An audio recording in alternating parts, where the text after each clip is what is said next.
तो जब भगवान अपने द्वारका में आ पहुंचे और सारा राजपाट संभाल लिया, जरासंध का भी हार गया था। उसके बाद वहां के दूत लोग भगवान से मिलने आते हैं। वह जो आगे होता है मैं आपको सुनाने जा रहा हूं। तो सुखदेव जी कहते हैं कि परीक्षित, इसके बाद भगवान श्री कृष्ण समस्त यदुवंशियों के साथ सुधर्मा नाम की सभा में प्रवेश करते हैं।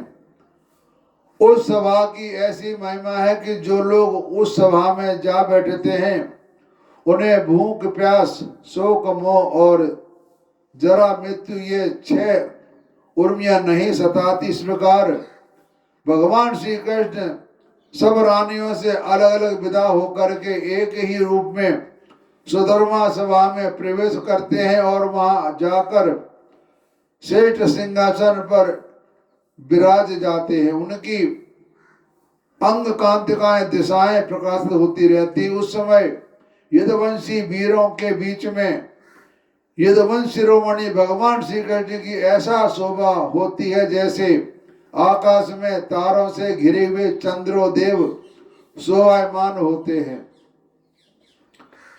तो सभा में विदूषक लोग विभिन्न प्रकार के हास्य विनोद से, नटा आचार अभिनय से और नीति नर्तकियां कलापूर्ण नृत्य से अलग अलग अपनी टोलियों के साथ भगवान की सेवा करती हैं। यानी वहां पर एक महोत्सव मनाया जा रहा है। तो एक दिन की बात है कि द्वारकापुरी में राजसभा के द्वार पर एक नया मनुष्य आया। तो द्वारपालों ने भगवान को उसके आने की सूचना देकर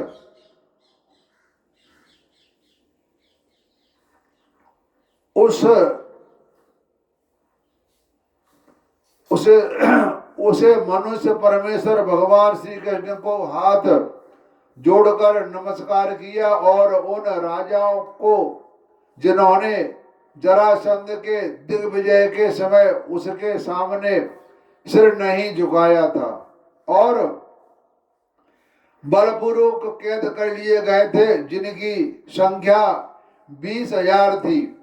तो जरासंध के बंदी बनने का दुख श्री कृष्ण के सामने निवेदन किया। सच्चिदानंद स्वरूप श्री कृष्ण, आप मन और वाणी के अगोचर हैं। जो आपकी शरण में आता है उसके सारे भय आप नष्ट कर देते हैं। प्रभु, हमारी भेद बुद्धि मिटी नहीं है।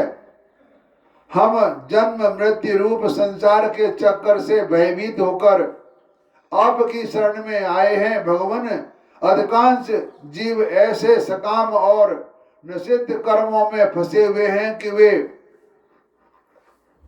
आपके बतलाए हुए अपने परम कल्याणकारी कर्म आपकी उपासना के विमुख हो गए हैं और उन अपने जीवन एवं जीवन संबंधी आशा अभिलाषाओं में भ्रम भटक रहे हैं। परंतु आप बड़े बलवान हैं। आप काल रूप से सदा सर्वदा सावधान रहकर उनकी आशालता का तुरंत समूह उच्छेद कर डालते हैं। हम आपके उस काल स्वरूप को नमस्कार करते हैं। आप स्वयं जगदीश्वर हैं और आपने जगत में अपनी ज्ञान बल आदि कलाओं के साथ इसलिए अवतार ग्रहण किया है कि संतों की रक्षा करें और दुष्टों को दंड दें। ऐसी अवस्था में प्रभु जरासंध आदि कोई दूसरे राजा आपकी इच्छा और आज्ञा के विपरीत हमें